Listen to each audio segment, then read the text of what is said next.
Greetings and salutations, everyone. Tonight I'm going to do something just a little bit different. Yeah, I'm going to bring you guys some Dogman encounters, but I'm going to throw in a couple other cryptid encounters to go along with it. I hope you guys don't mind, and I hope you guys enjoy them. A couple things before we start the video. My merch link is in the description. I've got a great Dogman mug on there. You guys could sip some hot coffee, hot tea, or whatever else you guys want to drink out of it while listening to these stories. Second, my PayPal link is in the description if you'd like to help support the channel. Also, my second channel's link is in the description. It's just dedicated to creepypastas. There is no encounter videos on there. For those that don't mind creepypastas, go on over and give it a listen. You may just like it. And fourth, Tanner Stokes has graced me with some music to go along with the stories that I'm sharing with you. His link is in the description also. And with that, let's get on with the encounters. Encounter 1. Unknown creature runs through the yard in Pahrump, Nevada and disappears. It was around 1:30 a.m. in July of 2015. I was outside in my backyard working on my chainsaw, getting it ready for a day of cutting wood. I was in the middle of sharpening my chain when I heard some rustling coming from the other side of the house, and the sound started getting louder, so I stopped what I was doing to focus on what I was hearing. It sounded light but fast. All of a sudden, out of the shadows came this creature that wasn't a dog nor a pig or anything that I've ever seen in my life.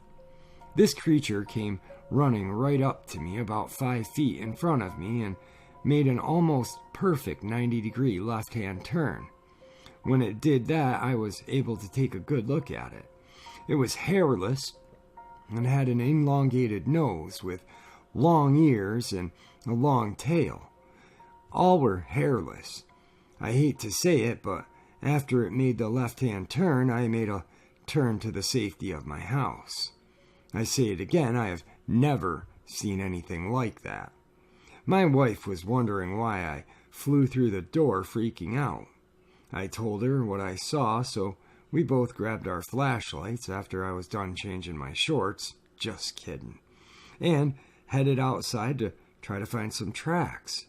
We did find some and followed them for where I heard it coming towards me, and after the turn that took it out towards the back of our property, which is all dirt. We live in the desert.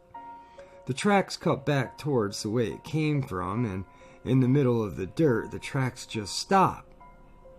One thing about the tracks that I do remember is they were more like hoof, not like paws. Encounter 2. Giant white dog sighted in upstate New York. I once saw this giant white dog that almost had a lion-type face. It was at 3 a.m. driving home from a relative's house up in the boonies of upstate New York, Olean area. My husband was driving, and I saw it first and didn't say anything because I figured it was just some sort of large dog. But its movements were very slow and creepy. But after we passed it, he asked me if I saw that and what the hell it was. It was walking really slow to cross the street, which was odd because, 1, it's 3 a.m. and I don't know who would let their ginormous dog out that late in the front yard. 2, it was heading towards the other side of the road, which is a small area of forest and then a lake. Also, normally when you have your brights on and approach an animal, they would look up at you, run away, etc. But this one just looked straight ahead and kept on walking, just slowly. Anyhow, it could have just been a really big dog, but it was definitely creepy and seemed abnormal. This was about 4 years ago, and we still bring it up occasionally. Encounter 3. Large bipedal creature in the woods of North Carolina. In 1973, I was 9 years old. I lived on a big pig farm. I got a motorcycle for Christmas, and in North Carolina, the temperature can be in the 70s in December. My dad always told me to not go down to the certain right-of-way, so as soon as I could, I went down to that right-of-way. Nothing happened for a few months. Around April, I had gotten used to riding that path, and still nothing strange happened. But at the end of April, beginning of May, I started feeling like something was watching me. I started hearing things in the woods. I started seeing some tree limbs in the path. One day I had went down the path and stopped at the bottom and heard something heavy coming through the woods. I looked up and saw a big creature walk across the path. It was on 2 feet, and it turned and looked at me, and then it was gone. I gunned my bike and got the hell out of there. I didn't tell anyone about this for 40 years. Then a couple of years ago, I mentioned it to my oldest brother, and he told me he saw it when he was a kid also. That's why Dad said, never go down to the right-of-way. Then I mentioned it to one of my sisters, and she said that she had heard our dad talk about it and how he had started taking a gun when he went to feed the pigs. I always wondered why my dad took a gun all the time while we were on our own land. Now I would love to see it again. Encounter 4. Skunk ape and Sasquatch in Florida and Michigan. Well, to begin, I get my Native American blood from my mother's side. My mother was full-blooded Chippewa, although they didn't talk much about it, so I sought out elders when I was in my early 20s. When I was about 12 years old, Mom and Dad got divorced, and we moved to Florida where my mother's half-sisters lived. While visiting my Aunt Caroline, who lived in a little town called Osprey, 15 miles south of Sarasota, which is on the west coast of Florida, south of Tampa, is where I saw a skunk ape. My mom and my aunt were talking, so I decided to take a walk as I love nature. I headed for the wooded area. I had to cross a cow pasture to get to the woods.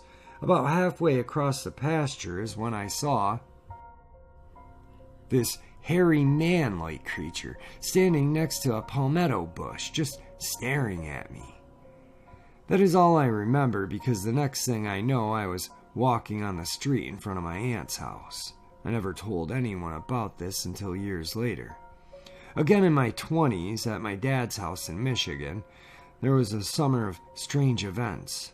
Something was breathing outside my window so loud it woke me up out of a sound sleep. My stepmother confided in me she had saw a tall, hairy man run across the backyard at night.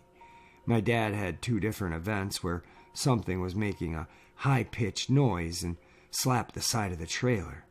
My uncle, who lived across the street, said one night he heard what sounded like a grown man wrestling in the woods behind his house. During this time, one of my elders had asked my dad if he and a couple of friends could build a sweat lodge on my dad's 15 acres. My dad said yes, so they came out of the ceremony, and it was a year later they hadn't built the lodge, so I went to the elders and asked if something was wrong. One of them said it didn't feel right. I decided to tell them about the weird experiences which had stopped after they had did the ceremony on my dad's land. All they said was, it's Unchi, which means Bigfoot. They explained he shows up when things are out of balance to remind people to live in a good way and restore balance. Later, I learned about putting down tobacco and entering the woods in their territory and asking permission to pass through. It is said that they will guide you and protect you, although you will not know they are there usually. The Bigfoot is also known as Kichisab, and is taught they brought honesty to people. Encounter 5. Large wolf-like creature in West Virginia. Late the other night around midnight, I was driving home through the backwoods as usual. I approached a slow-speed turn and felt the urge to slow myself more than normal. And as the headlights rounded the turn, a large dark figure broke the wood line and strolled across the road on all four legs. As it crossed the lights, I caught a prolonged look at a large wolf-like creature with thick, coarse, black, patchy coat. It turned its head, and its large yellow eyes resembled the moon, which had been vibrant and bright all weekend.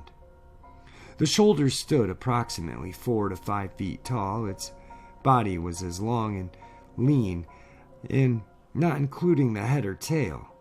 The encounter had left me physically and mentally shaken. I never seen anything like it with my own eyes. I spend a lot of time outdoors in the woods. Wolves aren't native to our area. The closest zoo is a few hours away. No local wolf dog breeders are in the area either. Encounter 6. Unnaturally large dark dog in the cornfields of Ohio. My girlfriend and I saw a black dog in rural Ohio. It charged at us while we were sitting in my backyard, which is surrounded by cornfields. Right at the last second, it veered off and ran right past us, and we watched it seemingly vanish. It was around 1 a.m., and the moon was full, and it was so bright you could see everything clearly. It was much larger than the biggest dog I had ever seen on all fours, and it easily was at chest level. Its legs moved like a dog's when it ran, except that it seemed to glide over the ground.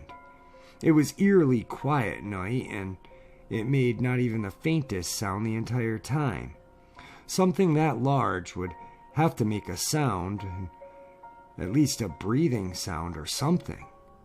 It ran directly at us, and in front of us probably 10 feet. It didn't even make a noise. It had incredibly black fur and was unnaturally dark.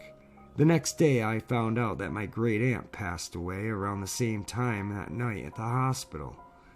We still try to just tell each other that it was just a black bear or a large dog, and we both know it wasn't. Our 7th and final encounter of the evening. Bipedal deer with dog legs. I'm not sure what it would be, but I can describe it like it was yesterday. I was about 13 or 14, and I was at my cousin's house. We were playing hide and seek outside, and he lived in the more woodsy part of northeast Ohio. His house had a creek that ran down one side of his property, and the driveway was on the opposite side of the house.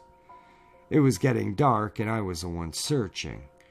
I heard leaves crumbling, and when I turned to look, I saw what looked like a deer on its hind legs. I clearly remember seeing dog's legs running, but the rest of the body was straight up, and it ran with incredible speed. I knew it wasn't either my cousin's hiding. I ran as fast as I could back to the house, and one of my cousins was running also. He saw the same thing. It still creeps me out to this day, because my uncle always told us how he saw weird things on that property. I hope you guys enjoyed these cryptid Dogman encounters, and stay tuned because there's going to be some more to come. Have a great night, guys. Thanks for tuning in.